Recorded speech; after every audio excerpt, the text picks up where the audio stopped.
Hi guys, myself Tauheer Ahmad, faculty of physics. और आज हम लोग बात कर रहे हैं रिफ्लेक्शन की, मतलब ऑप्टिक्स में रिफ्लेक्शन की बात करेंगे। इससे पहले मैंने इलेक्ट्रोमैग्नेटिक वेव लेक्चर अपलोड किया है, उसके बाद ऑप्टिक्स अपलोड किया है। तो इलेक्ट्रोमैग्नेटिक वेव पढ़ाने की इसलिए जरूरत पड़ी क्योंकि बिना इलेक्ट्रोमैग्नेटिक वेव के हम ये नहीं बता पाएंगे कि लाइट की प्रॉपर्टी क्या है। तो लाइट दुनिया का एक ऐसा वेव है जो इलेक्ट्रोमैग्नेटिक वेव है, जहां पे इलेक्ट्रिक फील्ड और मैग्नेटिक फील्ड की डिस्टर्बेंस की वजह से यहां पे वेव प्रोपोगेट करता है। तो oscillation of electric field and magnetic field, generation of electromagnetic wave. तो यहां पे एक एनर्जी का जनरेशन होता है जिसको इलेक्ट्रोमैग्नेटिक वेव बोलते हैं। और इलेक्ट्रोमैग्नेटिक स्पेक्ट्रम हम पढ़े थे, radio wave, microwave, infrared, ultraviolet, X-ray, gamma ray और विजिबल लाइट। ठीक है, तो हम विजिबल लाइट मतलब इलेक्ट्रोमैग्नेटिक स्पेक्ट्रम का जो विजिबल लाइट होता है उसकी स्टडी ऑप्टिक्स में पढ़ते हैं। तो ऑप्टिक्स का लेक्चर नंबर 1 हमने अपलोड किया हुआ है, आप उसको देखिए, अच्छा लगेगा। क्योंकि वहां पे हमने एक कॉन्सेप्ट और भी दिया हुआ है ईएम वेव का, कि क्यों एक्सीलरेटेड चार्ज पार्टिकल की वजह से ही ईएम वेव जनरेट होते हैं और कांस्टेंट वेलोसिटी वाले से क्यों नहीं ऐसा होता है। ठीक है, तो बहुत सारे कॉन्सेप्ट्स हैं उसमें, आपको अच्छा भी लगेगा और कई सारे कॉन्सेप्ट आपके क्लियर भी होंगे। और लेक्चर नंबर 2 में हम लोग रिफ्लेक्शन की बात करने चल रहे हैं। ठीक है, तो हम लोग यहां बात करेंगे रिफ्लेक्शन की। तो ध्यान से देखिएगा कि रिफ्लेक्शन क्या होता है। ठीक है, रिफ्लेक्शन, वैसे अगर हम बात करें, हम लोग अभी बात कर रहे थे ऑप्टिक्स की, तो ऑप्टिक्स फिजिक्स का वो ब्रांच है जो इलेक्ट्रोमैग्नेटिक वेव का विजिबल लाइट की स्टडी कराता है, उसे हम ऑप्टिक्स बोलते हैं। अब इस ऑप्टिक्स के दो ब्रांच हम लोगों ने बताए थे। एक ब्रांच था आपका रे ऑप्टिक्स, या इसी को ज्योमेट्रिकल ऑप्टिक्स बोलते हैं। ठीक है, दूसरा था वेव ऑप्टिक्स। ठीक है, तो रे ऑप्टिक्स में दो फिनोमेना पढ़ने लाइट के, एक तो पढ़ना है रिफ्लेक्शन, और दूसरा पढ़ना है रिफ्रैक्शन। ठीक है, रिफ्लेक्शन में ये हम REF N लिखेंगे, आप ध्यान दीजिएगा, क्योंकि हर जगह हम रिफ्लेक्शन पूरा वर्ड नहीं लिखेंगे, हम REF और N लिखेंगे और रिफ्लेक्शन को REF और R लिखेंगे, ये होता है। ठीक है, तो दो फिनोमेना पढ़ने, रिफ्लेक्शन में प्लेन मिरर और स्फेरिकल मिरर आएंगे, और रिफ्रैक्शन में आपका प्रिज्म, ग्लास स्लैब और बहुत सारे मीडियम जहां पे एंगल और सर्कल ऑफ इल्यूमिनेंस, ये सारे कॉन्सेप्ट पढ़े जाएंगे यहाँ पे। तो ये रिफ्लेक्शन का कॉन्सेप्ट यहाँ पे पढ़ा जाएगा। फिलहाल हम लोग रिफ्लेक्शन की बात कर रहे हैं, तो हम लोग पढ़ेंगे रिफ्लेक्शन। यहां से हम लोग क्या पढ़ने वाले हैं, रिफ्लेक्शन। तो ठीक है, रिफ्लेक्शन देखिए ध्यान से। अगर कोई, पहला चीज, रिफ्लेक्शन क्या होता है, अगर लाइट एक मीडियम में ट्रेवल कर रही है तो वहां पे रिफ्लेक्शन की आप बात नहीं करेंगे। जब एक मीडियम से दूसरे मीडियम, मतलब एक बाउंड्री बनेगी, जहां दो मीडियम होंगे वहां बीच में एक बाउंड्री होगी, जब उस बाउंड्री से लाइट टकराएगी और टकराने के बाद उसी मीडियम में वापस चली जाए, this phenomena of light is called reflection. और अगर वो दूसरे मीडियम में ट्रेवल कर गया तो this phenomena of light is called refraction. जब रिफ्रैक्ट करेगा तो वहां पे वेवलेंथ, फ्रीक्वेंसी और इंटेंसिटी ऑफ लाइट अलग बिहेवियर शो करेंगे। जब रिफ्लेक्ट करेगा तो इससे पहले लेक्चर में जो प्रॉपर्टीज ऑफ लाइट हमने पढ़ाई वो on the behalf of reflection पढ़ाया। तो अभी भी हम लोग, ये जो लेक्चर है ये भी पूरा रिफ्लेक्शन पे जाएगा। आई होप लेक्चर 3 भी कुछ रिफ्लेक्शन पे जा सकता है, लेकिन एटलीस्ट कोशिश करेंगे कि रिफ्लेक्शन पे यही दो में लेक्चर में खत्म हो जाए, और नहीं हुआ तो लेक्चर 3 भी आपके लिए रिफ्लेक्शन का ही होगा। तो थोड़ा सा ध्यान दीजिए कि रिफ्लेक्शन क्या होता है। तो रिफ्लेक्शन, जब लाइट किसी बाउंड्री पे, दो मीडियम की बाउंड्री से टकराने के बाद उसी मीडियम में वापस चली जाती है, this phenomena is called reflection of light. Clear है? तो ठीक है, ये चीज डेफिनेशन अगर आपको लिखना है तो लिख लीजिए, हम बोल दे रहे हैं। ठीक है, लिखें, when a light falls on a two boundary of medium such as air, glass, water,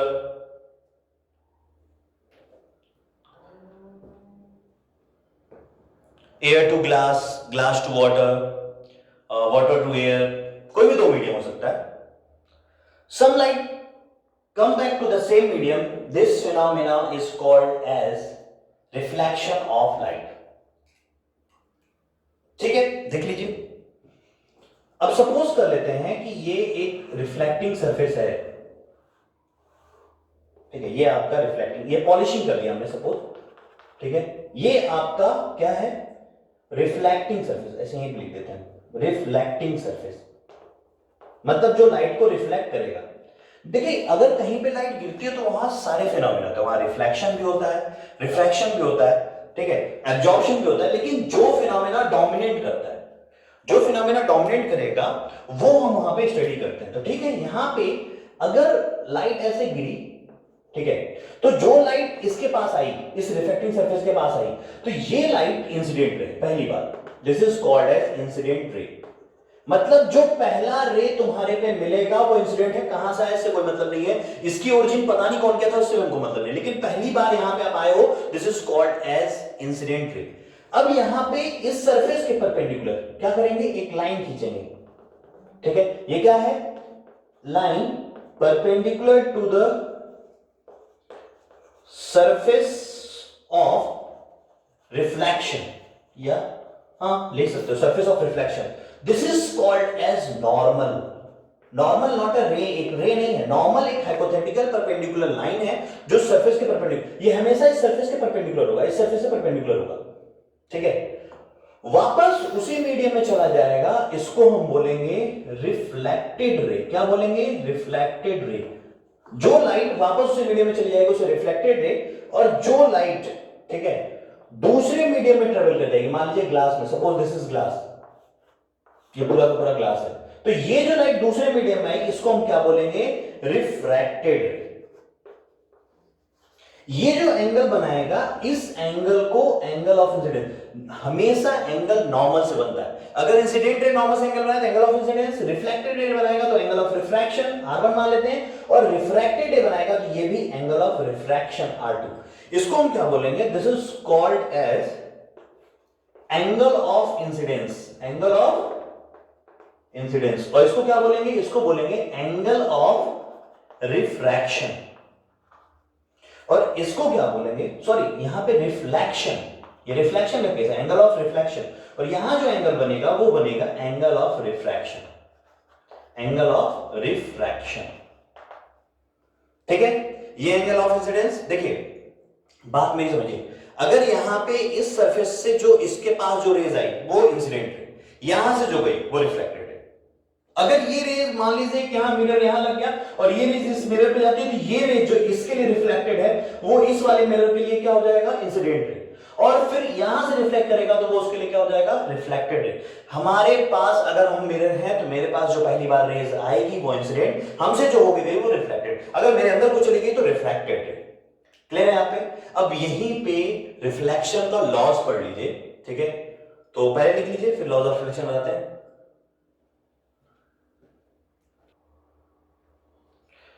चलो हम लोग बात कर रहे थे लॉज ऑफ रिफ्लेक्शन की, हम लोग क्या बात कर रहे थे, लॉज ऑफ रिफ्लेक्शन। रिफ्लेक्शन के कुछ लॉज हैं, ध्यान दीजिएगा। अगर ये रिफ्लेक्टिंग सरफेस है, ये नॉर्मल है आपका, ये ऐसे इंसिडेंट रे है और ये रिफ्लेक्टेड रे है, ठीक है, और इसको मान लेते हैं हम ये आई वेक्टर, इंसिडेंट रे को आई वेक्टर, रिफ्लेक्टेड रे को आर वेक्टर, और ये नॉर्मल है तो नॉर्मल को एन वेक्टर। सपोज ध्यान दीजिएगा, नॉर्मल इज नॉट अ रे, it is a perpendicular hypothetical line, ठीक है, जो इस सरफेस के परपेंडिकुलर ड्रॉ होती है, ये हमेशा इस सरफेस से क्या बनाएगा, 90 बनाएगा। ये कोई रेज नहीं है, एक हाइपोथेटिकल लाइन है जो इस पे ड्रॉ की जाती है, और ये जो एंगल बनेगा ये होगा एंगल ऑफ इंसिडेंस और ये होगा एंगल ऑफ रिफ्लेक्शन। क्लियर है, ठीक। तो अब एक चीज ध्यान दीजिएगा, ये angle of incidence, angle of reflection, तो फर्स्ट लॉ क्या है, लॉ ऑफ रिफ्लेक्शन में पहला लॉ क्या है, angle of incidence is equal to angle of reflection के बराबर होता है, ठीक है। ध्यान दीजिएगा कि angle I is equal to angle R, मतलब हर जगह जहां जहां आई है वहां पे हम आर लिख सकते हैं, और जहां जहां आर है वहां पे हम आई लिख सकते हैं। तो फर्स्ट लॉ क्या है, angle of incidence equal to angle of reflection, और सेकंड लॉ क्या होता है, incident ray, reflected ray and normal all lie on the same plane. इस प्लेन को लाइट प्लेन बोलते हैं, जिस प्लेन पे ये रेज गिरती हैं उसी प्लेन पे रहेंगी। क्या लिखोगे, incident ray, reflected ray and normal all lie on the same plane, ठीक है। किस प्लेन पे, लाइट प्लेन पे। उस प्लेन का नाम क्या होता है, इसको हम इंसिडेंस प्लेन भी बोलते हैं, इसी को हम रिफ्लेक्टेड प्लेन भी बोलते हैं, या रिफ्लेक्शन प्लेन भी बोलते हैं, या इसी को लाइट प्लेन भी बोलते हैं, ठीक है। जिसमें लाइट ट्रेवल करती है वो वही प्लेन होता है। तो incident ray, reflected ray and normal all lie on the same plane, ये तीनों पे। तो ये अब एक चीज ध्यान दीजिएगा यहाँ पे, लॉज ऑफ रिफ्लेक्शन मतलब रिफ्लेक्शन का लॉ क्या होता है, angle I equal to angle R, और दूसरा लॉ क्या होता है incident reflected normal all in the same plane. ठीक है, तो कुछ हम प्रॉपर्टीज पढ़ाए थे, उसमें हम वेलोसिटी वेक्टर के बारे में बात किए थे। आज इसके इंसिडेंट वेक्टर और रिफ्लेक्टेड वेक्टर के बारे में बात करेंगे, और कुछ ऐसे कॉन्सेप्ट्स हैं जो बहुत यूनिक है और बहुत मजा आने वाला है। ठीक है, आप इसको लिखिए। हाँ, हम लोग कहाँ थे, लॉज ऑफ रिफ्लेक्शन पे। और लॉज ऑफ रिफ्लेक्शन पे एक प्रॉपर्टी हमने पढ़ी कि इंसिडेंट रे क्या होता है और रिफ्लेक्टेड रे क्या होता है, एंगल ऑफ इंसिडेंस। और प्रॉपर्टी में समझ में आ गई होगी कि इंसिडेंट रे किसको बोलते हैं, रिफ्लेक्टेड रे किसको बोलते हैं, और कौन सा एंगल कहां से लिया जाता है, ये सारे कॉन्सेप्ट यहाँ पे हो गए। ठीक है, ये सारे कॉन्सेप्ट के बाद अगर हम लोग पढ़ना चाहते हैं तो हम लोग अब पढ़ेंगे एक चीज। अगर रिफ्लेक्शन में दो कॉन्सेप्ट ध्यान रखिएगा, एक होता है रेगुलर रिफ्लेक्शन। क्या होता है, रेगुलर रिफ्लेक्शन। ठीक है, और दूसरा होता है irregular reflection. Irregular reflection, regular reflection में क्या होता है, मान लीजिए ये सरफेस रिफ्लेक्टिंग है, तो यहां पे लाइट ऐसे आई, ठीक, लाइट यहां आने के बाद ये सरफेस से मैक्सिमम लाइट एक ही डायरेक्शन में निकल जाएगी। ठीक है, ये इंसिडेंट रे है और ये आपका रिफ्लेक्टेड रे। ठीक है, ये रिफ्लेक्टेड है, ये लाइट रिफ्लेक्ट करके मैक्सिमम एक ही लाइन में, तो इसे हम बोलेंगे रेगुलर रिफ्लेक्शन। और इररेगुलर रिफ्लेक्शन की अगर हम बात करते हैं तो जैसे यहां पे सरफेस थोड़ा ऐसे हो एब्रप्ट टाइप का, तो यहां पे लाइट ऐसे आई, ठीक है, 3 1 2 3, यही 3 रेज ले ली थी। तो यहां पे नॉर्मल देखिए ऐसा है, तो यहां पे चलिए ये रिफ्लेक्टेड है। यहां पे सरफेस का नॉर्मल यहां खींचे तो लाइट ऐसे निकल जाएगी, यहां पे सरफेस का नॉर्मल यहां खींचे तो लाइट यहां निकल जाएगी। तो ये रिफ्लेक्टेड रे हर जगह होता है, और मैक्सिमम जो आपका होता है वो इररेगुलर रिफ्लेक्शन होता है। जैसे वॉल दिख रहे हैं, बुक्स दिख रही हैं, हम लोग दिख रहे हैं, तो हम लोग के सरफेस पे मैक्सिमम इरेगुलर। अगर एक मिरर पे लाइट ऐसे गिराते हैं तो वो लाइट सीधा का सीधा रिफ्लेक्ट होकर कमरे में नहीं फैलती, वो लाइट मिरर से गिरती है, मिरर गिरने में जहां जाती है वहां की चीजें हमें दिखाई देती है, वो सरफेस नहीं दिखा। लेकिन कमरे में क्या होता है, लाइट हर जगह डेविएट कर जाती है, दिस इज इररेगुलर रिफ्लेक्शन। तो हम लोग को इररेगुलर रिफ्लेक्शन प्रॉफिटेबल है क्योंकि हमें हर चीजें दिखाई देती है due to irregular reflection, not a regular reflection. ठीक है, तो हम लोगों ने रेगुलर इरेगुलर रिफ्लेक्शन मतलब मैक्सिमम इरेगुलर रिफ्लेक्शन होते हैं। एक चीज लॉज, और लॉज का मतलब होता है वो सरफेस रफ हो या प्लेन सरफेस हो या रिफ्लेक्टिंग हो या जैसे भी हो, वो सरफेस पे हर जगह रिफ्लेक्शन का लॉ अप्लाई करेगा, एंगल आई एंगल आर के बराबर होगा। वो सरफेस अगर आपका सपोज अगर वो सर्कुलर सरफेस भी हुआ, सपोज जैसे यहां पे ये सर्कल ड्रॉ किया, इसका सेंटर नहीं होगा। ठीक है, और हमेशा पता है कि इस पे जो सर्कुलर पार्ट है, अगर हम सेंटर से कोई लाइन डॉटेड ड्रॉ करें तो वो क्या होता है, परपेंडिकुलर। तो मान लीजिए कोई रेज ऐसे है, सपोज ये रेज है ऐसे, ठीक, ये इंसिडेंट है। ठीक है, तो यहां पे परपेंडिकुलर खींचना होगा तो क्या करेंगे, परपेंडिकुलर खींचने के लिए इस लाइन से डॉटेड यहां से परपेंडिकुलर, ये इस सरफेस का 90 डिग्री, तो जितने एंगल पे आया है एंगल आई तो उसी एंगल पे निकल जाएगा। ये एंगल आई तो ये भी एंगल आई, दोनों, क्योंकि angle I equal to angle R के बराबर होगा। तो आज के बाद हम लोग हर जगह angle I equal to angle i. तो लॉज ऑफ रिफ्लेक्शन वैलिड होता है सर्कुलर सरफेस पे भी, लॉज ऑफ रिफ्लेक्शन रेगुलर पे भी, इररेगुलर पे भी, हर जगह वैलिड होता है। ठीक है, तो ये सारा कॉन्सेप्ट आपको रिफ्लेक्शन का समझ में आ गया, और यहां के बेसिस पे आपको समझ में आया कि रिफ्लेक्शन क्या होता है। ठीक है, और रेगुलर इररेगुलर रिफ्लेक्शन क्या होता है।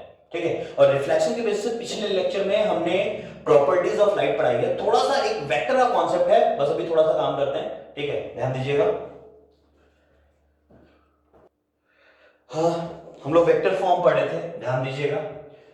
सपोज इंपॉर्टेंट है, थोड़ा ध्यान दीजिए यहां पे इस चीज को। ठीक है, ये आपका एक रिफ्लेक्टिंग सरफेस है, यहां पे हमने ऐसे पॉलिशिंग कर दिया, ये आई आया है यहां पे, ये आपका नॉर्मल है और ये वापस चला गया।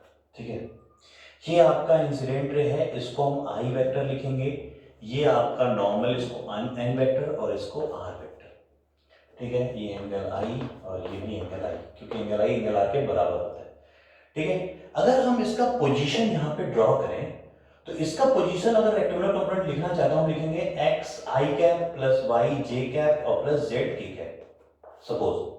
ठीक है, ध्यान दीजिएगा ये किस प्लेन में लाई कर रहा है, ये आपका जो रिफ्लेक्टिंग सरफेस है ये किस प्लेन में लाई कर रहा है। ठीक है, ये मान लेते हैं हम कि एक्स वाई प्लेन में, सपोज ये क्या है, एक्स वाई प्लेन में। ठीक है, एक्स वाई प्लेन में है तो इसको रिजॉल्व करो। अब जब ये एक्स वाई प्लेन में है तो वापस जब जाएगा तो इसका अगर हम पोजीशन वेक्टर लिखना चाहेंगे तो एक्स आई कैप वही रहेगा, वाई जे कैप वही रहेगा, लेकिन जो z वाला कंपोनेंट है, जिस वाले में रेज, जिसमें नॉर्मल है, हमेशा नॉर्मल वाला कंपोनेंट बदल जाता है। हम यहां पे लिखेंगे माइनस जेड के कैप। ठीक है, एक्चुअल माइनस के कैप होगा, अगर हम इसको प्लस के ले रहे हैं या प्लस जेड ले रहे हैं तो ये क्या हो जाएगा, माइनस जेड। आप नोटिस करो कि अगर वो आया प्लस जेड में है तो जा किस में रहा है, माइनस जेड में।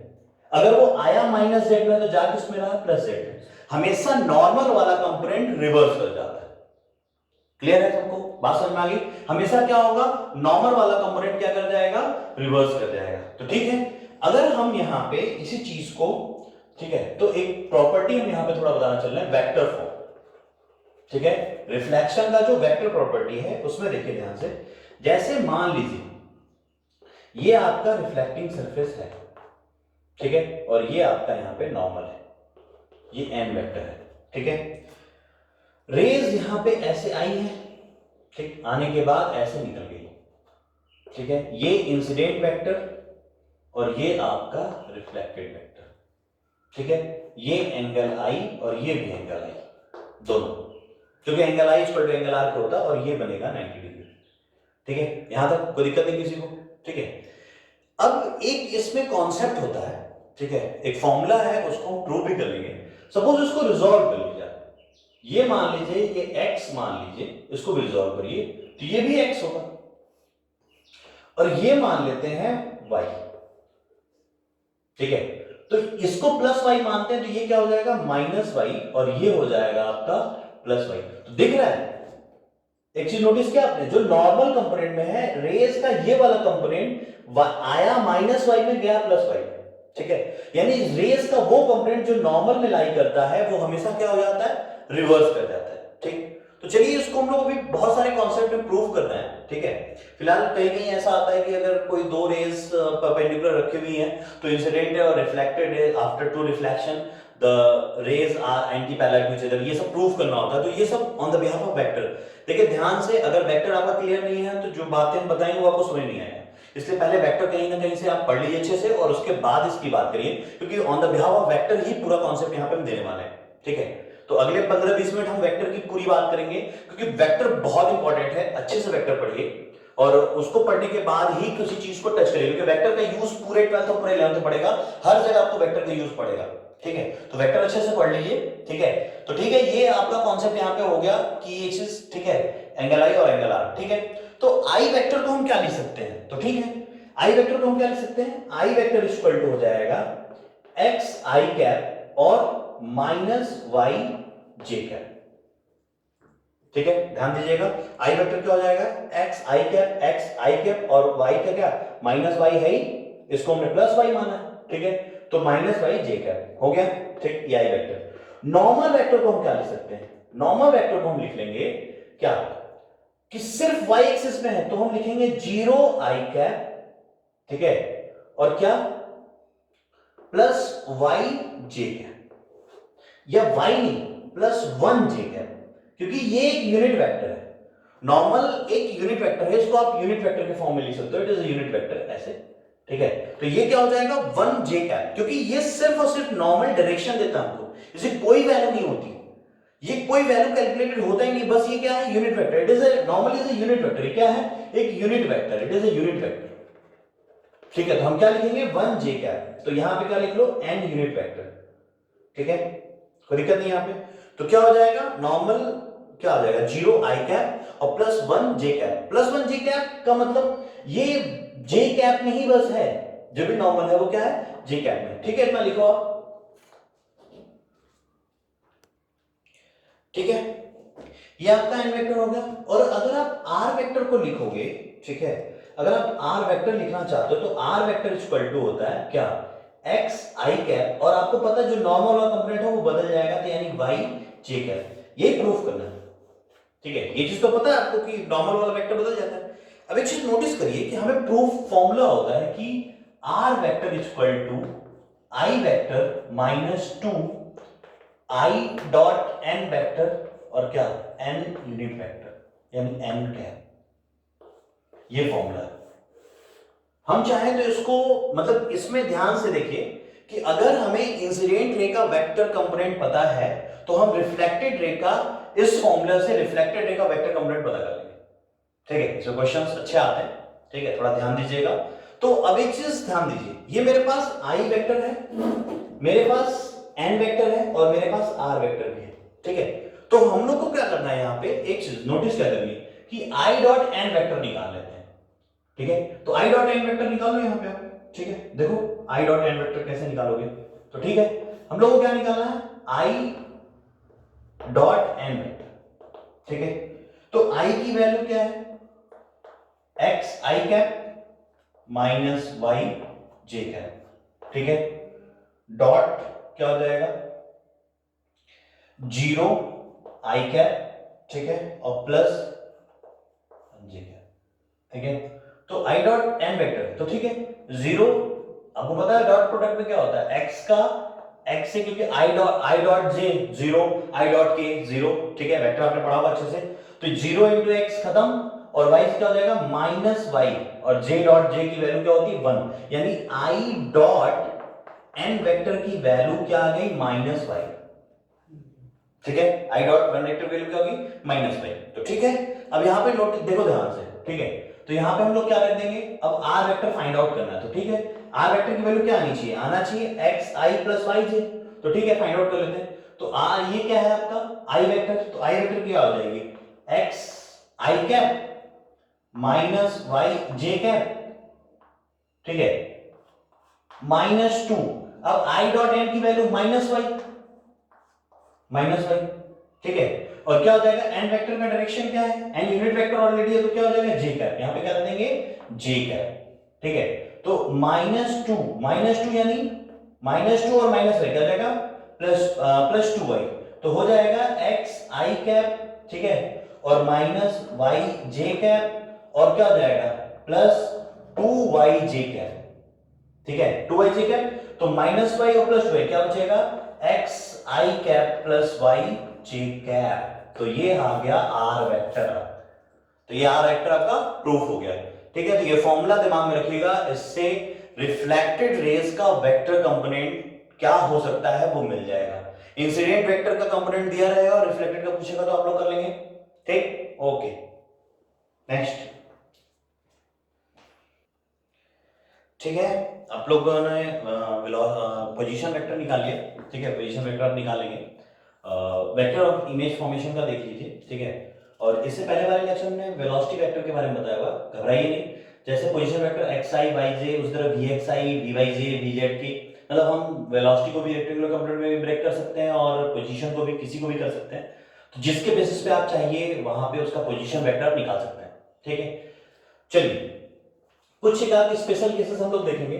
ठीक है, कुछ स्पेशल केसेस देखना है। पहला देखिए, अगर ये आपका रिफ्लेक्टिंग सरफेस है, हमने एंगल ऑफ डेविएशन पढ़ाया था, तो angle of deviation equal to 180 minus 2i। ठीक है, 2i के बराबर होता है एंगल ऑफ डेविएशन। ध्यान दीजिएगा, अगर लाइट ऐसे आई परपेंडिकुलर, ठीक है, तो वापस उसी पाथ को रिट्रेस कर जाएगी। इस समय एंगल आई की वैल्यू जीरो होती है, तो एंगल आर की वैल्यू भी क्या होगी, जीरो। तो एंगल ऑफ डेविएशन कितना होगा, 180 डिग्री। ठीक है, ध्यान दीजिएगा, एंगल ऑफ डेविएशन क्या हो जाएगा, 180। डॉटेड लाइन देखिए, ये यहां से कितना मुड़ गया, 180। ठीक, कि पहला केस। दूसरा केस होता है कि अगर कोई ऐसा सरफेस है सपोज, ठीक है, या जैसा भी ले लीजिए, हॉरिजॉन्टल सरफेस भी ले सकते हैं। ठीक है, अगर लाइट इस नॉर्मल के या इस सरफेस के टेंजेंशियल चली जाए, इसको बोलते हैं ग्रेसिंग इंसिडेंस। क्या बोलते हैं, ग्रेसिंग इंसिडेंस। ठीक है, इंसिडेंस।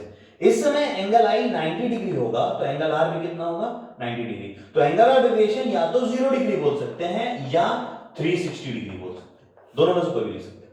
ठीक है, या तो एंगल ऑफ डेविएशन 0 डिग्री होगा या 360 होगा। ठीक है, ध्यान दीजिएगा, ये दो स्पेशल केसेस हैं। या तो 90 डिग्री पे गिरे परपेंडिकुलर, तो वहां पे क्या होगा, उसी पाथ को रिट्रेस कर जाएगा, तो एंगल आई 0 एंगल आर 0, तो एंगल ऑफ डेविएशन क्या, आई 0 मतलब 0 खत्म, 180 डिग्री। ठीक है, ये ऐसे होता है, ध्यान दीजिएगा, जैसे मान लीजिए कोई रिफ्लेक्टिव सरफेस, पहले वाले लेक्चर में बता चुके हैं कि ये एंगल ऑफ इंसिडेंस ये नॉर्मल है, ये एंगल आई तो रिफ्लेक्टेड रे ऐसा ये भी आई, ठीक है, और ये लाइट ऐसे जाना चाहिए था, अगर ये मिरर ना होता तो लाइट ऐसे चला जाता, तो ये डेविएट इतना किया, तो I plus I equal to क्या, I plus delta equal to 180 degree, ठीक है, तो 2i यानी डेविएशन की वैल्यू क्या 180 माइनस 2i, ठीक है, यहां से आ गया, ये अपने दिमाग में रखे रहिएगा, ठीक है।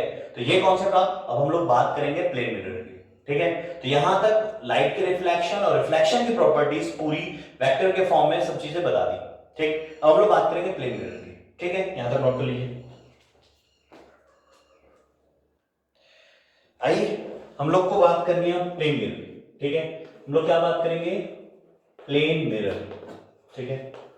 सिंपल सी बात, एक हम लोग क्या ले लेंगे, एक ट्रांसपेरेंट फिल्म ले लेंगे, क्या ले लेंगे, ट्रांसपेरेंट फिल्म, ठीक है, वो ग्लास का हो सकता है, ठीक है, कोई ऐसा ट्रांसपेरेंट सब्सटेंस, वो प्लास्टिक का भी हो सकता है, किसी मिक्सर सब्सटेंस का भी हो सकता है, ठीक है। अब क्या करेंगे, इस पे वन साइड पॉलिशिंग कर देंगे, क्या करेंगे, वन साइड पॉलिश्ड, ठीक है। तो जब वन साइड पॉलिश करेंगे तो ये क्या हो जाएगा, ऐसे, ये बन जाएगा रिफ्लेक्टिंग सरफेस, क्या बन जाएगा, रिफ्लेक्टिंग सरफेस। तो इसी को हम क्या बोलते हैं, this is a plane mirror, ठीक है, it is a plane mirror. एक चीज और दिमाग में रखिएगा अपने, ठीक है, प्लेन मिरर कि प्लेन मिरर ऐसे सिंबल उसका बनाते हैं, ठीक है। प्लेन मिरर दुनिया में एग्जिस्ट नहीं करता, ठीक, ये बहुत बड़े स्फेरिकल मिरर का एक छोटा सा पार्ट होता है, ठीक है, ये होता है प्लेन मिरर, ये इतना छोटा सा अपर्चर इसका हम लेंगे तो ये बनेगा प्लेन मिरर, ठीक है। अब इसकी प्रॉपर्टी की ये स्ट्रेट होता है, मतलब सिमेट्रिकल होता है, ठीक है, और एक साइड पॉलिश होती है, लाइट ऐसे गिरेगी इधर रिफ्लेक्ट होकर चली जाएगी, या मैक्सिमम रिफ्लेक्शंस होते हैं, या कह लीजिए रेगुलर रिफ्लेक्शन होता है, ठीक है, पहली बात। दूसरे से कुछ और भी कॉन्सेप्ट है, एक कॉन्सेप्ट कि इसका फोकल लेंथ क्या होता है, ये इतना छोटा सा पार्ट है कि इसका फोकल लेंथ क्या होता है, इनफाइनाइट, ठीक है, इतना छोटा सा पार्ट है, इसका फोकल लेंथ क्या होगा, इसके अपर्चर के रिस्पेक्ट इसका फोकल लेंथ इतना बड़ा होता है ना कि इसको हम क्या मानते हैं, इनफाइनाइट, ठीक है। तो फोकल लेंथ क्या हो जाएगा, प्लेन मिरर का फोकल लेंथ क्या होता है, इनफाइनाइट, दिमाग में रखिएगा इसको, ठीक है। अब देखिए, ठीक है, ये आपका हो गया प्लेन मिरर, ठीक है, और पॉलिश रिफ्लेक्टिंग सरफेस, ठीक है, 1 2 3, ठीक है, इसको ध्यान दीजिए, फिर नेक्स्ट पॉइंट, ठीक है। एक चीज ध्यान दीजिएगा, जैसे ये मेरे पास प्लेन मिरर है ऐसे, ठीक, एक लाइट इस पे ऐसा गिरती है, ठीक है, ये इंसिडेंट रे है, ये नॉर्मल आपका, ठीक है, और ये आपका रिफ्लेक्टेड है, ये होता है मान लीजिए आई, और ये होता है, ये भी आई मान, वैसे आई आर के बराबर होगा, ठीक है। अगर इस मिरर को हम सपोज, ठीक है, इस मिरर को हम थीटा डिग्री टिल्ट कर देते हैं, मान लीजिए क्लॉकवाइज, कितना, थीटा डिग्री टिल्ट कर देते हैं क्लॉकवाइज, ठीक है, ये मिरर अब ये हो गया, ये वाला मिरर हो गया, ठीक है। पहले कौन सा मिरर था, पहले ये वाला मिरर था, ठीक, अब कौन सा मिरर हो गया, ये वाला, ठीक है। ये मिरर अपनी जगह से कितना हो गया, अब देखिए, अब नॉर्मल खींचिए, ठीक है, नॉर्मल ये हो गया, ये, ठीक, ये क्या है, नॉर्मल, ठीक है, नया नॉर्मल, पहले नॉर्मल क्या था, ये, ठीक है, ये नॉर्मल पहला वाला था, अब ये दूसरा वाला नॉर्मल है, ठीक, ये पहला नॉर्मल है, ये दूसरा नॉर्मल है, ठीक है। अब ये कितना हुआ, यहां से थीटा टिल्ट हुआ, कितना, क्लॉकवाइज, ये नॉर्मल हुआ, तो एंगल ऑफ इंसिडेंस तो ये है आपका, एंगल ऑफ इंसिडेंस ये है। अब एंगल ऑफ इंसिडेंस कितना हो जाएगा, आई प्लस थीटा, तो रिफ्लेक्टेड रे कितना हो जाएगा, ये भी हो जाएगा थीटा प्लस आई। तो अगर क्वेश्चन है कि अगर आपका मिरर थीटा एंगल से चेंज हो जाता है, क्लॉकवाइज मोड़ देते हैं, तो इंसिडेंट रिफ्लेक्टेड रे कितना अपनी जगह से बेंड करेगा, तो पहले रिफ्लेक्टेड यहां जा रहा था, अब उसमें क्या हो जाएगा, 2 थीटा का चेंज आएगा, कितना आएगा, 2 थीटा का। अगर हम मिरर में थीटा का चेंज करेंगे तो क्या होगा, रिफ्लेक्टेड रे, किसका, रिफ्लेक्टेड रेज जो आपकी हैं वो कितनी हो जाएंगी, 2 थीटा से बेंड कर जाएंगी क्लॉकवाइज की तरफ, दिमाग में रखिएगा क्वेश्चन, ठीक है। अगर इंसिडेंट रे किसी एंगल पे आ रहा है और रिफ्लेक्ट होके जा रहा है, अगर हम मिरर को थीटा एंगल मान लीजिए क्लॉकवाइज या सीधा एंटी क्लॉकवाइज शिफ्ट करते हैं, मान लीजिए क्लॉकवाइज हमने शिफ्ट किया, तो रिफ्लेक्टेड रे कितना शिफ्ट होगी, 2 थीटा से, ठीक है, पहला कॉन्सेप्ट, ठीक है। दूसरा कॉन्सेप्ट, ठीक है, कि जितनी दूरी पे ऑब्जेक्ट होता है इमेज उतनी दूरी बनता है प्लेन मिरर में, तो ठीक है, देखिए ये आपका प्लेन मिरर है, ठीक है। यहां पे एक ऑब्जेक्ट है O, ये दूरी मान लेते हैं x, ठीक है। एक चीज हमें पता है कि जितनी दूरी पर उतनी दूरी पर होता है, तो ठीक है हम लोग प्रूफ कर लेते हैं ये। चलिए मान लेते हैं यहां पे ये दो रेज यहां पे ले, ये एंगल I है तो रिफ्लेक्टेड है, वापस से रिफ्लेक्ट हो जाएगा सपोज, ठीक है। ये ऐसे गया, यहां से रिफ्लेक्ट होने के बाद हम रेज का कलर बदल दे रहे हैं, ठीक है। वापस आया इसी पे तो हम आप बना दिया, और ये रिफ्लेक्टेड है ऐसे, ठीक है। ये आपका नॉर्मल, ये नॉर्मल। ये अब देखिए ध्यान से, ये एंगल I होगा तो ये भी एंगल I होगा, ये नॉर्मल है और ये भी क्या है परपेंडिकुलर, ये भी 90 डिग्री, ये भी 90, यानी ये दोनों लाइन पैरेलल है, ठीक है। ये नॉर्मल और ये पैरेलल है, तो ये I है तो ये भी I होगा, दो पैरेलल लाइन के अल्टरनेटिव एंगल्स, ये दोनों एंगल I हो गए, ठीक। और ये जो अब देखिए इंसिडेंट रे गया है ऐसे, ठीक है। ये क्या हुआ, दोनों इंसिडेंट रे हैं ऐसे, इंसिडेंट रे गए ऐसे, ये इंसिडेंट रे गए, तो इंसिडेंट रे आगे तो कहीं मिलेंगे नहीं, पीछे मिला के इसको ऑब्जेक्ट बना दिया। अब यहां से रिफ्लेक्ट होने के बाद ये रिफ्लेक्टेड रे यहां जा रही है और एक रिफ्लेक्टेड रे यहां आ रही है, ठीक है। इंसिडेंट रे जा रही थी तो इंसिडेंट रे आगे कहीं नहीं मिलेगी, तो पीछे मिलाया हमने ऑब्जेक्ट, और रिफ्लेक्टेड रे आगे तो कहीं मिलेगा नहीं, तो उसको पीछे मिला, क्या करोगे, पीछे मिला, डॉटेड पीछे, ठीक है। ये ठीक है, यहां पे कहीं बनेगा इमेज, ठीक। अब देखो ये लाइन, ये जो लाइन गई है, ये दोनों लाइन पैरेलल है इसके, ठीक। तो ये एंगल I है तो ये भी क्या हो जाएगा I due to corresponding angle, ठीक है। अब देखो ध्यान से, ये एंगल I है, अब ये दो ट्रायंगल ले लो OI और इसको मान लेते हैं AB, तो कौन सा ट्रायंगल लें, in triangle AOB and ABI, ठीक है। तो देखिए ये एंगल I जो आपका है, पहला चीज AB कॉमन है दोनों में, AB common for the both triangle, ठीक है। AB साइड दोनों में कॉमन है, ठीक है। ये एंगल 90 डिग्री है तो ये भी क्या होगा 90, तो angle B is equal to angle B, दोनों में ट्रायंगल 90 डिग्री है, ठीक। और ये एंगल I है तो ये भी क्या होगा एंगल I, ये भी एंगल I, तो ये भी एंगल अब क्या होगा I, और ये 90 माइनस I और ये भी 90 माइनस I, ठीक है। तो ट्रिपल ए से ये क्या प्रूफ हो गए, कॉन्ग्रुएंट ट्रायंगल। कॉन्ग्रुएंट का मतलब होता है कि ये ट्रायंगल इसके ऊपर, मतलब जितना इसका बेस होगा, देखिए सिमिलर ट्रायंगल का मतलब होता है ratio of perpendicular of one triangle to the ratio of perpendicular second triangle, उसका हाइपोटेनस दूसरे वाले का हाइपोटेनस का रेशियो, और इसका बेस और उसका दूसरे वाले ट्रायंगल का बेस, दोनों का क्या होता है, रेशियो दोनों का सेम होता है। लेकिन कॉन्ग्रुएंट का मतलब होता है इसका बेस इसके बराबर होगा, इसका हाइपोटेनस इसके हाइपोटेनस के बराबर होगा, और इसका परपेंडिकुलर इसके परपेंडिकुलर के बराबर होगा। तो यानी जो ये OB है वो किसके बराबर हो जाएगा, OB इक्वल टू BI, यानी अगर x डिस्टेंस में तो ये भी क्या होगा x। तो with the help of geometry, इसीलिए इसका नाम ज्योमेट्रिकल ऑप्टिक्स, क्योंकि इसमें हर चीज है ज्योमेट्री की मेथड से प्रूफ कर सकते हैं। तो with the help of geometry हमने ये प्रूफ कर दिया कि जितनी दूरी पे ऑब्जेक्ट होता है उतनी दूरी पे क्या होता है image, on the behalf of triple A, या आप क्या कर सकते हो, एंगल साइड एंगल से भी प्रूफ हो गया कि दोनों ट्रायंगल क्या है, कॉन्ग्रुएंट है, और कॉन्ग्रुएंट है तो ये क्या हो जाएगा, जितनी दूरी पे ये होगा उतनी दूरी पे इमेज होगा, ठीक, ओके।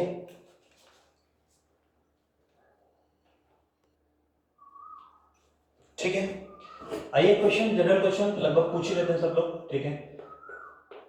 टू प्लेन मिरर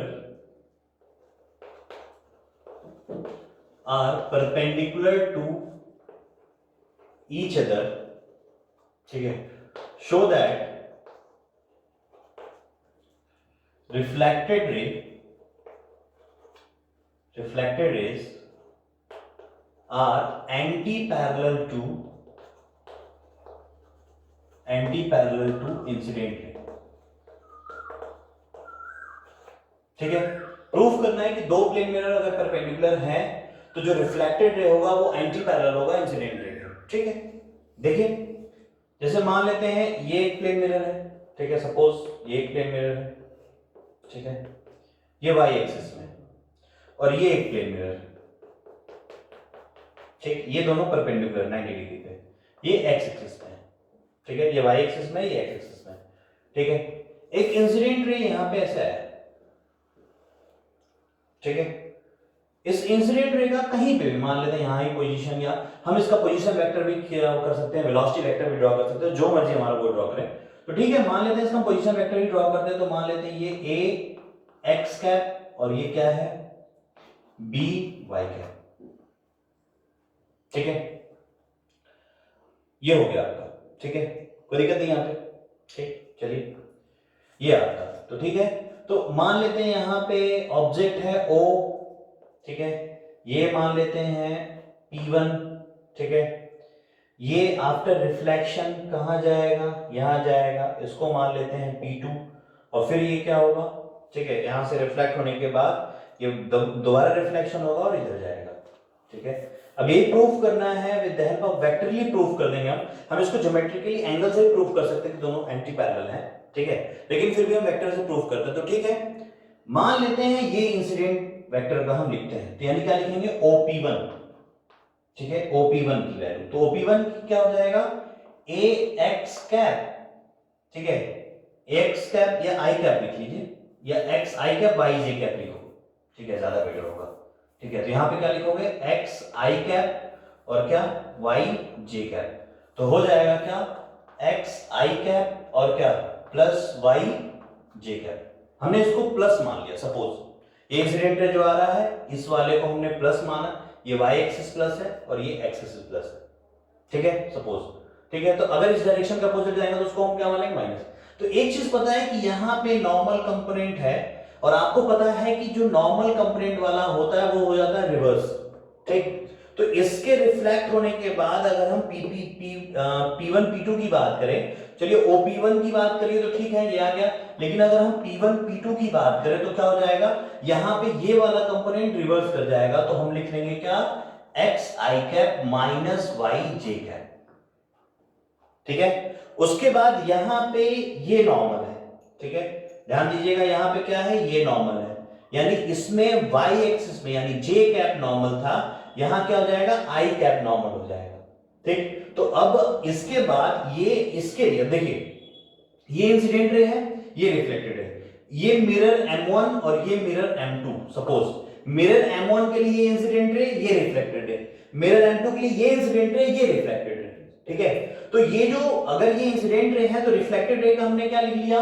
उसका वेक्टर फॉर्म लिख लिया, और इसका वेक्टर फॉर्म क्या लिख लिया OP1, ठीक है, ये मिरर M1 का वेक्टर फॉर्म क्या है XI YJ कैप, ठीक है, इंसिडेंट रे का और रिफ्लेक्टेड रे का वेक्टर फॉर्म ये है।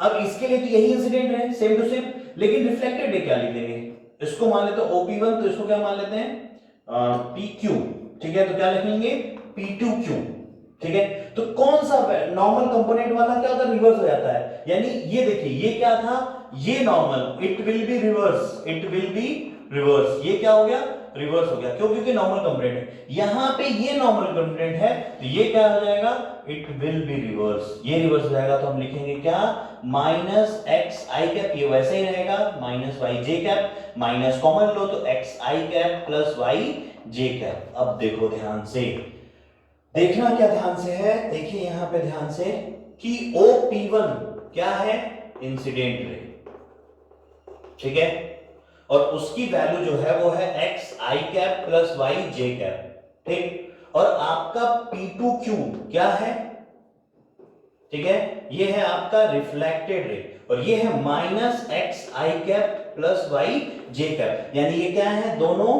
अपोजिट डायरेक्शन में, मतलब क्या है एंटी पैरेलल, तो प्रूफ हो गया both two parallel rays so that reflected ray anti parallel to incident ray, तो जो आफ्टर टू रिफ्लेक्शन के बाद ये इंसिडेंट रे इस रिफ्लेक्टेड रे क्या हो गया anti parallel with the help of vector, ठीक,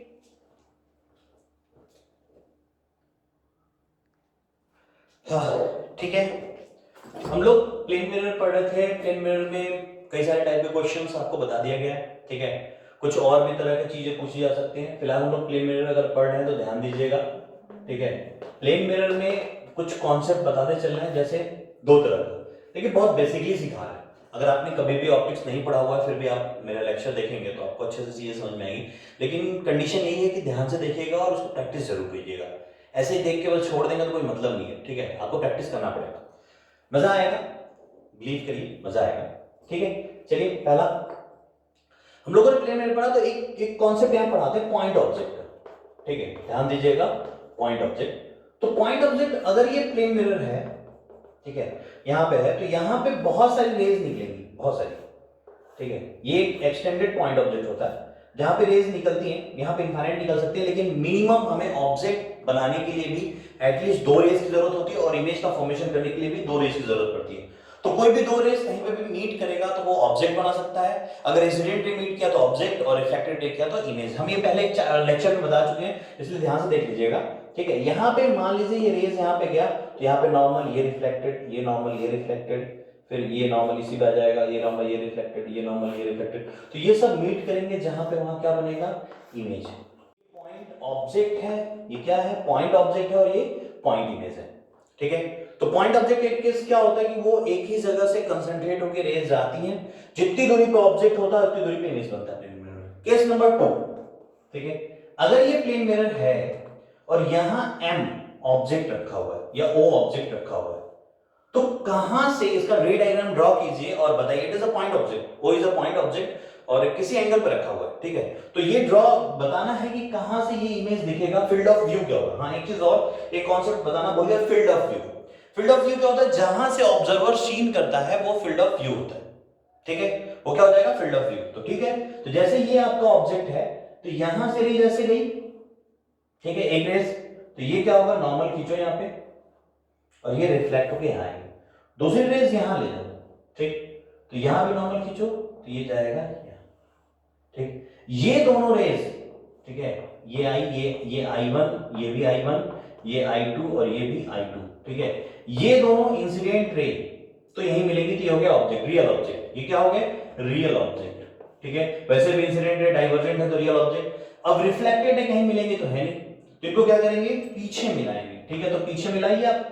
ठीक है, इनको पीछे मिलाइए, पीछे जब मिलाएंगे तो ये होगा, क्या बनेगा, इमेज। जितनी दूरी पे ऑब्जेक्ट है उतनी ही दूरी पे इमेज भी बनेगा, लॉजिक गलत नहीं हो सकता। ठीक है, तो ये क्या होगा, जितनी दूरी पे ऑब्जेक्ट उतनी दूरी पे क्या बना, इमेज। लेकिन इसका फील्ड ऑफ व्यू अगर आपको देखना है तो इस बंदे को यहां से देखना पड़ेगा, तो इस रेज यहां से आएंगी, इसकी आंखों तक जाएंगी, तो मतलब ये इसका क्या होगा, फील्ड ऑफ व्यू।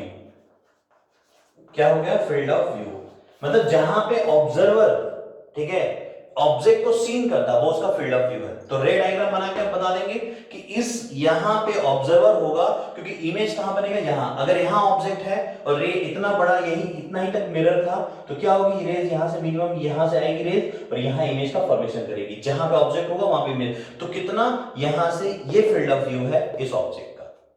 ठीक है, क्लियर हो गया, ये पॉइंट ऑब्जेक्ट पे खत्म कॉन्सेप्ट। हम लोग एक्सटेंडेड ऑब्जेक्ट की बात करेंगे। ठीक है, चलिए अब हम लोग बात करेंगे दूसरा एक्सटेंडेड ऑब्जेक्ट की। ठीक है, एक्सटेंडेड ऑब्जेक्ट। ठीक है, ठीक है, सही, एक्सटेंडेड ऑब्जेक्ट। ठीक है, देखिए जैसे मान लेते हैं ये आपका एक प्लेन मिरर है। ठीक है, ऑब्जेक्ट इस तरह का है, थोड़ा सा टेढ़ा, ये आपका ए, इसका पोजीशन बी और इसका पोजीशन सी, ऐसे एरो देते हैं। ठीक है, ठीक है, तो अब इसका इमेज कैसे ड्रा होगा, ध्यान दीजिए, बहुत लॉजिकल। आपको पता है जितनी दूरी पे ऑब्जेक्ट उतनी दूरी पे इमेज। ठीक है, तो जितनी दूरी पे ए है यहां पे क्या बनेगा, यहां इमेज बनाइए आप। ठीक है, ये ऑब्जेक्ट है, क्या बनेगा, ए, ए डैश। यहां पे क्या बना है, बी, तो उतनी दूरी पे क्या बनेगा, बी डैश। ठीक है, और यहां पे क्या है, सी, तो उतनी दूरी पे क्या बनेगा, मतलब क्या बनेगा, सी डैश। अब ये आपका एरो। ठीक है, बात समझ में आ रहा है, बात ध्यान से देखिए, जैसा, ठीक है, जितनी दूरी पे ए पॉइंट है उतनी दूरी पे ए डैश पॉइंट बनेगा। इसका इमेज यहां पे, इसका इमेज यहां पे, इसका इमेज यहां पे। तो एक चीज इसमें अगर हम बात करें प्रॉपर्टीज ऑफ इमेज, एक लिखिए आप, लिख लीजिए क्या, properties of image by plane mirror. ठीक है, by plane mirror due to extended object, due to extended object. ठीक है, ठीक है, एक्सटेंडेड ऑब्जेक्ट। ठीक है, ध्यान दीजिएगा, क्या होगा, properties of images, extended object का क्या, प्रॉपर्टीज। ठीक है, तो क्या होगा, पहली प्रॉपर्टी क्या है, सबसे पहली प्रॉपर्टी है कि द साइज ऑफ ऑब्जेक्ट, पहला प्रॉपर्टी क्या है, लिखिए पहला property, the size of object is equal to the size of image. ठीक है, पहली प्रॉपर्टी अपने दिमाग में रखिएगा, the size of object is equal to the size of image. जितना बड़ा ऑब्जेक्ट है उतना ही बड़ा क्या है, इमेज है। ठीक है, अगर इसको इस चीज को ऐसे समझना चाहे तो ऐसे भी देख लीजिएगा, अगर कोई ये ए बी है तो क्या हो जाएगा, ए डैश और बी डैश। ठीक है, जितनी दूरी ये उतनी दूरी ये, the size of object is equal to size of image. ठीक, केस नंबर 2। ठीक है, दूसरी प्रॉपर्टी क्या है, the image form by the plane mirror are laterally inverted. ठीक है, क्योंकि एक्सटेंडेड ऑब्जेक्ट की बात है, पॉइंट ऑब्जेक्ट की बात नहीं है। पॉइंट ऑब्जेक्ट में कुछ भी नहीं होता, लेकिन एक्सटेंडेड ऑब्जेक्ट में क्या होता है, इस पे कॉन्सेप्ट थोड़ा सा लगेंगे कि जो आपका इमेज फॉर्मेशन होगा वो क्या होगा, laterally inverted. The image form by the plane mirror are laterally inverted. ठीक है, देखिए जैसे ये आपका प्लेन मिरर है, सपोज ऑब्जेक्ट आपका वाई एक्सिस एक्स, ये वाई, और ये क्या है, जेड एक्सिस। ठीक है, तो जो इसका इमेज बनेगा वाई वाला वाई एक्सिस में रहेगा उतना ही। ठीक है, ये जेड वाला जेड में ही रहेगा, लेकिन ये एक्स वाला माइनस एक्स में चला आएगा। ठीक है, ठीक है, माइनस एक्स में चला आएगा, मतलब नॉर्मल कंपोनेंट क्या हो जाएंगे, रिवर्स हो जाएंगे। ठीक है, और जो आपका देखिए ये माइनस कंपोनेंट हो गया, तो जो राइट साइड में पड़ता है, जो आपका R H right hand side में होता है, वो इस वाले क्या हो जाएगा, एल एस में चला आएगा, लेफ्ट हैंड साइड में। ठीक है, ध्यान दीजिएगा, इसी को लेटरली इन्वर्टेड बोलते हैं, कि जो आपका राइट हैंड साइड में है, इमेज में क्या हो जाएगा, लेफ्ट हैंड साइड में। ठीक, तो इमेज जो होगा प्लेन मिरर का, दूसरा पहला कॉन्सेप्ट क्या था, जो हाइट ऑफ ऑब्जेक्ट है हाइट ऑफ इमेज के बराबर होगा। दूसरा, जो इमेज का फॉर्मेशन होगा वो लेटरली इन्वर्टेड होगा। ठीक है, दिमाग में रखिएगा, the image form by the object are laterally inverted. ठीक है, नेक्स्ट पॉइंट नोट करिए।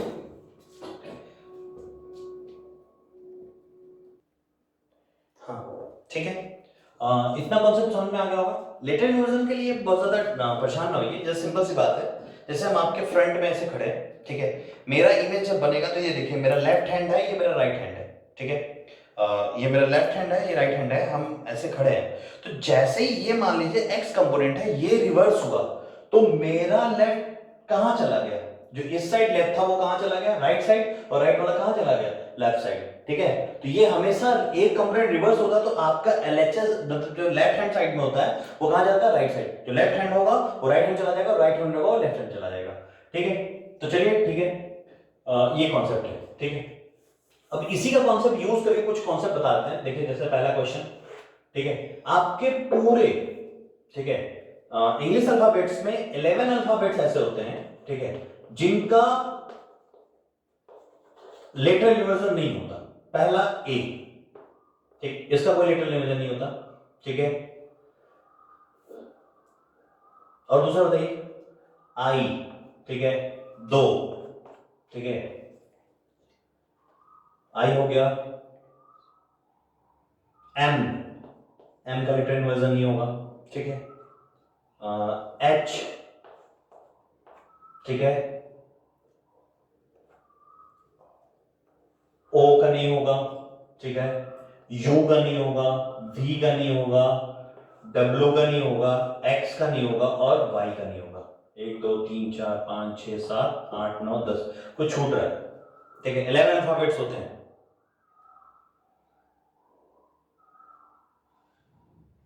टी, मेरा नाम ही छूट गया। ठीक है, टी अल्फाबेट्स का नहीं होता। ठीक है, टी का भी लेटर इन्वर्जन नहीं होगा। ठीक, तो आपके 11 अल्फाबेट्स ऐसे होते हैं जिनका लेटर इन्वर्जन नहीं होता। ठीक है, इसमें क्वेश्चन पूछ सकते हैं। एक और मजेदार चीज, ठीक है, एक चीज ध्यान दीजिएगा।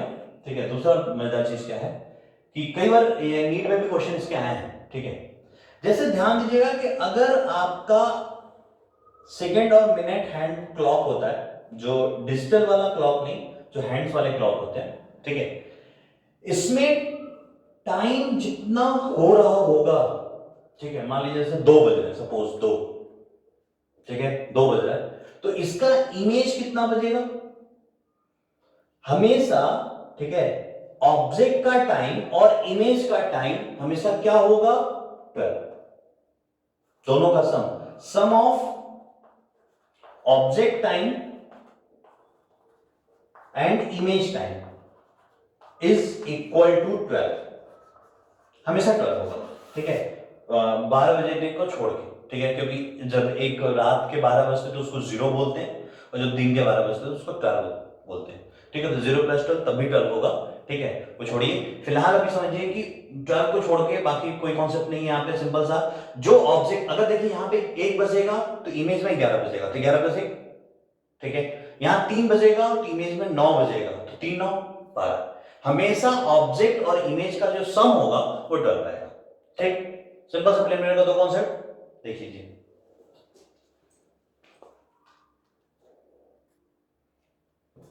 देखो, अगर हम बात करेंगे कि अगर मान लेते हैं ऑब्जेक्ट मेरा, सपोज ये ऑब्जेक्ट है ऐसे, ये ए है और ये बी, ठीक है, ये कैसा हॉरिजॉन्टल में, ठीक है, किसमें, हॉरिजॉन्टल में, ठीक। अब ये हॉरिजॉन्टल में हो गया, ये आपका वर्टिकल हो गया।